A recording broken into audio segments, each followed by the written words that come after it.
बिस्मिल्लाहिर्रहमानिर्रहीम। Dear student, आज की इस वीडियो में हम लोग बात करेंगे कि what things we should know about a function. Function के बारे में वो कौन कौन सी चीज़ें हैं जिसका जानना हमारे लिए ज़रूरी है, और अगर वो चीज़ें हम नहीं जानते तो देन इट मीन कि हम मैथमेटिक्स की बेसिक नहीं जानते, हम फिज़िक्स की बेसिस नहीं जानते। अब स्टूडेंट, आपका वो क्वेश्चन ये है कि वो कौन कौन सी चीज़ें हैं जो किसी भी मैथमेटिकल फंक्शन में हमें जानना ज़रूरी है। यहाँ पर लफ्ज़ मैंने मैथमेटिकल फंक्शन का यूज़ किया। याद रखें कि लफ्ज़ मैथमेटिकल फंक्शन एक बहुत ही स्ट्रॉन्ग वर्ड है, और इसने तमाम वो टर्म्स जो आप साइंस की मुख्तलिफ सब्जेक्ट में पढ़ते हैं उनको इसने कवर अप किया होता है, और ये वही वर्ड है जो बाकी सब्जेक्ट में यूज़ होता है। और आप अगर साइंस में इसकी डेफिनेशन देखें तो हमें लगता है जैसे थोड़ी डिफरेंट है, लेकिन वो डिफरेंट नहीं होती, वो इसी का एक स्पेसिफिक पार्ट होती है। यहाँ पर जो बात है वो ये है कि जो मैथमेटिकली जो जिस चीज़ को हम फंक्शन कहते हैं उसके बारे में कौन सी चीज़ें हमें पता हों तो हम एक बेहतरीन मैथमेटिशियन कहला सकते हैं। स्टूडेंट, या हम अपने पास से जो है ना सवालों को बना सकते हैं, अपने पास से बुक को रीड कर सकते हैं, बुक लिख सकते हैं। लेट्स सपोज आपसे कोई बंदा कहता है कि फंक्शन के ऊपर आप डिस्कशन करें, आप क्या डिस्कशन करोगे? आपका पहला सवाल ये होगा कि यार ये फंक्शन ज़रूरत कहाँ पड़ती है, उसके ऊपर मैं वीडियो बना चुका हूँ। नंबर 2, ये फंक्शन होता क्या है, इसके ऊपर मैं वीडियो बना चुका हूँ, लिंक में जाएं वहाँ पे देखें। अब ये 2 बातें तो मैंने कर दी हैं इससे पहले। अब मेरा सवाल आपसे ये है, तीसरा सवाल कोई आपसे पूछेगा कि यार फंक्शन के बारे में मुझे क्या क्या पता हो, तो जो चीज़ें पिछले लेक्चर में मैंने बताई हैं उनसे मैं फ़ायदा उठा के मैं दुनिया का एक अमीर तरीन बंदा बनना चाहता हूँ, मैं दुनिया से दाद लेना चाहता हूँ कि मैं बहुत बड़ा मैथमेटिशियन हूँ। तो वो कौन कौन से मेन फैक्टर्स हैं जो मैं जान जाऊँ, और उसके लिए स्टूडेंट आप विजिट करेंगे, किताबें पढ़ेंगे, पढ़ते रहेंगे, इवन 20 साल 22 साल लगेंगे, फिर जाके पता चलेगा हाँ ये चीज़ है। तो होप्स हो कि वही चीज़ आपको यहाँ मैं बताने जा रहा हूँ, जो कि आपको कई किताबों के मुताले के बाद और बहुत ज़्यादा रिसर्च के बाद मैं आपको उसका थीम बता रहा हूँ, जिससे आपका यानी कि आप ये समझ लें कि अगर वाकई आप मैथ के स्टूडेंट हैं, कंप्यूटर साइंस और फिजिक्स जो स्टूडेंट होते हैं, तो आपके लिए ये लाइफ चेंजिंग मोमेंट्स हैं। आप इस सीरीज़ को देखें और ज़रूर अपने आप को ठीक करें। अब स्टूडेंट, सवाल ये है कि ठीक है भाई, मुझे पता है कि फंक्शन क्या होता है, उसकी डेफिनेशन में जानता हूँ क्योंकि हम पढ़ चुके हैं, तो फिर हम अब क्या जानें। अब आपको जो चीज़ें जाननी ज़रूरी हैं वो कुछ यूँ हैं। पहली चीज़, कोई भी आपसे पूछे कि मैथमेटिकल फंक्शन की नोटेशन क्या होती है, तो हम कहते हैं उसको एफ ऑफ एक्स ऐसे कुछ लिखा जाता है। क्या इसको खाली एफ ऑफ एक्स से लिखा जाता है? नहीं। अगर सवाल ऐसे दिया हुआ हो जैसे 2x + 1, तो इसमें चूंकि वेरिएबल x ही है तो इसलिए इस फंक्शन को ऐसे लिखा जाता है। और ये बात जो है हमें जो फंक्शन का नाम है ये हमें लेबनीज ने सबसे पहले दिया था। बाद में ये जो नोटेशन है ये बाद में हमें ऑयलर ने दी थी। ऑयलर ने हमें इसकी नोटेशन बताई है कि आप इसको ऐसे लिखें। अब स्टूडेंट, अगर हम आपका जो फंक्शन है उसके अंदर 2 वेरिएबल आ रहे हैं, तो उस फंक्शन के अंदर आप x और y से उसको f ऑफ x y से उसको रिप्रेजेंट करते हैं। तो यानी कि फंक्शन को लिखना बहुत अच्छे से आपको पता हो। यहाँ पर मैंने खुद देखा कि बड़े बड़े मैथमेटिशियंस, इवन हाईली क्वालिफाइड लोग जो मैथमेटिक्स को बहुत अच्छे से समझते हैं, वो एक बहुत बड़ी मिस्टेक करते हैं। वो क्या, वो उनके जहन में एक गलत कॉन्सेप्ट होना होता है इस बारे में। देखिए, जैसे ना यहाँ पे किसी ने लिखा हुआ है y = 2x + 1। अब इस y = 2x + 1 को कुछ लोग ऐसे लिखते हैं f of x = 2x + 1।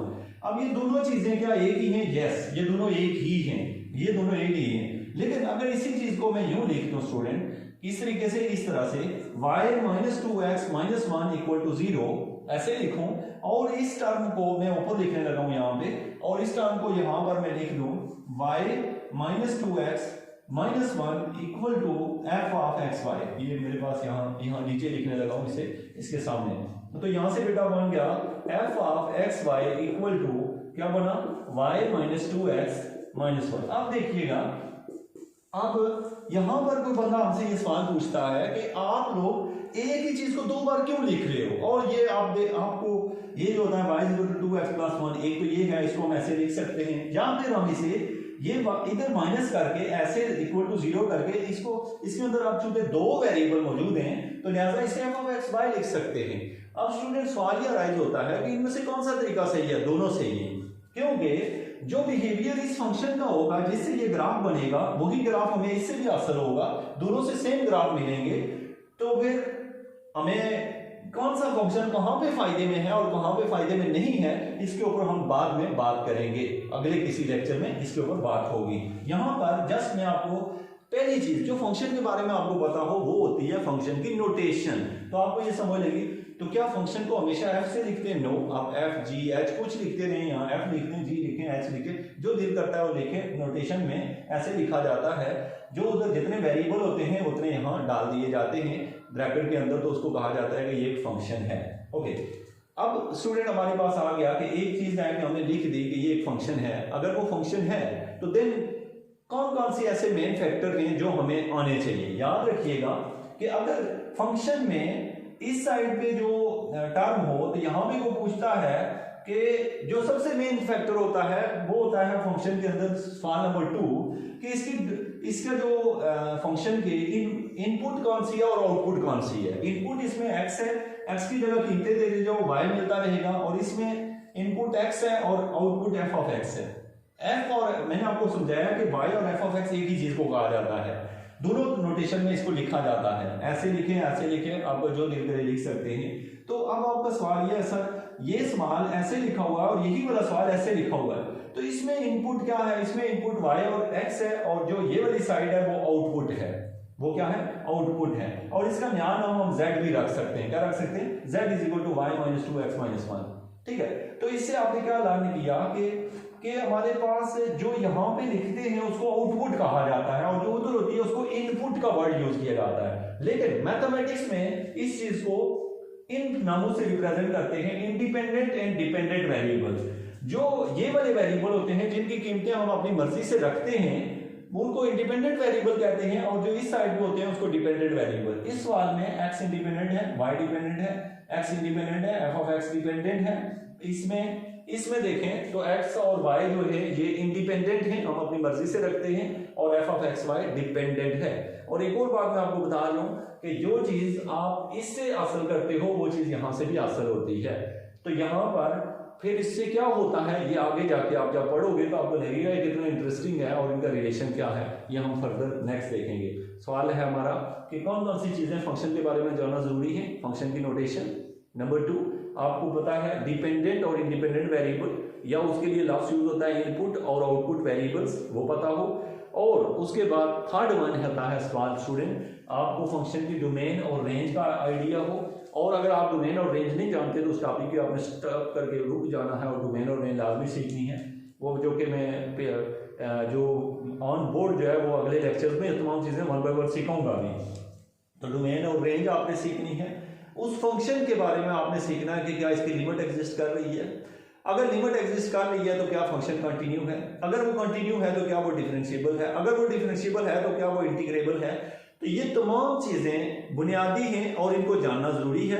इसके लिए आइंदा आपको जो आज का हमारा लेक्चर था उसका मकसद या थीम सिर्फ इतना है, नीचे कमेंट में आप ये 1 बाय 1 एक एक करके आप लिख दें। नंबर 1 पहला जो आपका सवाल है कि फंक्शन के बारे में हमें क्या बताना चाहिए, तो हम कहते हैं कि फंक्शन को लिखते कैसे ये पता हो। नंबर 2 फंक्शन की डोमेन और रेंज का पता हो। नंबर 3 फंक्शन की इनपुट और आउटपुट वेरिएबल जिसको डिपेंडेंट और इंडिपेंडेंट वेरिएबल कहा जाता है वो पता हो।